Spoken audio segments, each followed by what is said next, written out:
السلام عليكم ورحمة الله وبركاته داودياشنا قيمة قياه مدنو soo dhawaada waa mar kale iyo rajada maanta waxaanu soo qabanaynaa shanta qodob ee qofka bini aadanka isku hormarin karo ugu horeyn ma jiraan adduunkan wax sugan ee isbedel joogta ah aynu ku jirnaa sidaa darteed waxaa loo baahan yahay sidii loola qabsan lahaa isbedeladaas uuna qofka si joogta ah isu hormarin lahaa si uusan uga harin tareenka nolosha waxaa kaloo jirta baahi joogta ah oo ah dhinaca xirfadda iyo macluumaadka intaba qof kastana wuxuu u baahan yahay si joogta ah inuu u baadigoobo suuqyada shaqada ma naxariistaan waxay u baahan yihiin xirfado cusub iyo macluumaad dheeri ah haddii aadan ahayn qof si joogta ah isku hormariya tartanka shaqada waad ka haraysaa wayna kugu adkaanaysaa inaad la qabsatid shaqada culeysyada nolosha soo wajaho way badan yihiin sidaa daraaddeed waxaad u baahan tahay inaad markasta barato tabaha iyo sidii aad ula dhaqmi lahayd ama ugu gudbi lahayd culeysyadaas tiirarkay ku taagan tahay is-hormarinta wax kasta sal iyo aasaas ayay leeyihiin haddaba halkan waxaan si kooban ugu hadli doonaa shanta tiir ee is-horumarintu ku taagan tahay namber 1 waa inaad istaqaano qofku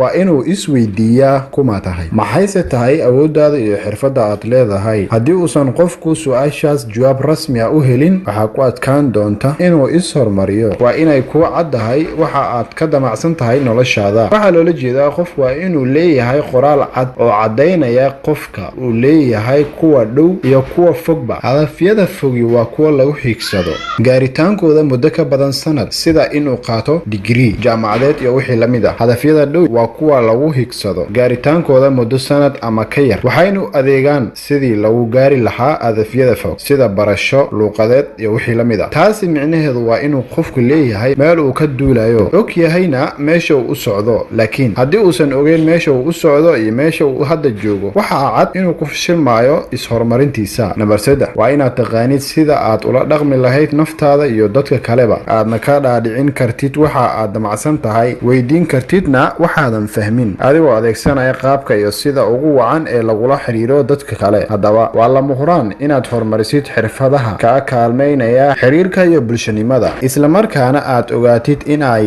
lama huraan tahay in aad xiriir fiican la yeelatid dadka kale ogowna waxaa kula saxani qofka kale waa ay la qaldanaan karaan tusaale ahaan 20 qofood haddii aad weydiisid maxaa la dhahaa guul mid kasta si ayuu kugu sheegayaa taasoo ah sida uu u arko inay tahay guusha micnaheeda sidaa darteed waa inaad taqaanaa sida aad ula dhaqmi lahayd naftaada iyo tan dadka kale intaba waa inaad leedahay xirfad aad kaga faa'iidaysan kartid hantidaada waxaa loola jeedaa inaad leedahay hanti aad uga maarmi kartid inaad dadka kale wax weydiisatid soomaalida ayaa tiraahdaa bugto badan iyo baryo badan waa la isku nacaa taasi waxay kugu dhiirgelinaysaa inaad abuuratid ilo dhaqaaleed maxaa yeelay haddii aadan haysan lacag aad isku hormarisid ama aad isku maalgelisid is-horumarintu way adag tahay in ay sidii la rabay noqoto namber 5 waa inaad leedahay xirfado aad wax isku bari kartid tani waxay tilmaamaysaa awoodda aad u leedahay inaad si fudud ama dhaqso ah ku heli kartid kuna kobcin kartid macluumaadka iyo cilmigaagaba adigoo adeegsanaya marba xirfadda aad u baahan tahay ee kaa kaalmaynaysa waxa aad u baahan tahay tusaale ahaan maanta oo caalamkii uu noqday tuulo oo kale global village oo macluumaad kasta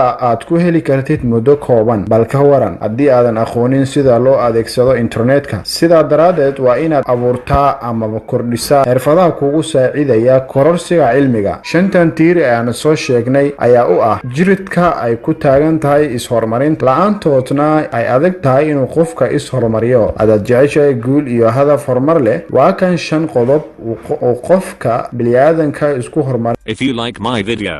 don't forget like and subscribe my channel. Let us comments below.